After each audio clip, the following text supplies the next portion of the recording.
ചെറുതാകുമ്പോ എന്റെ മകനൊക്കെ പിന്നെ എന്റെ പ്രായത്തിൽ ഒരു 10-22 വയസ്സിൽ ഇവിടെ കയറി അങ്ങനെ ഇവിടെ ജോലി ചെയ്ത് അങ്ങനെ സ്ഥലം വായിച്ചു അങ്ങനെ കൂടിയാണ്.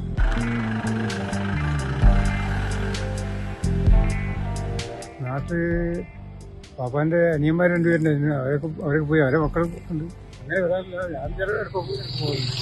ഈ റോഡ് നേരെ പോവാ. റോഡ് നേരെ പോയി കഴിഞ്ഞാല് ഫസ്റ്റ് നല്ല മരങ്ങൾ വരുന്ന വഴി കുറച്ച് കയറി ചെന്ന് കഴിഞ്ഞാല് നല്ല വ്യൂ ഉള്ള സ്ഥലമാണ്.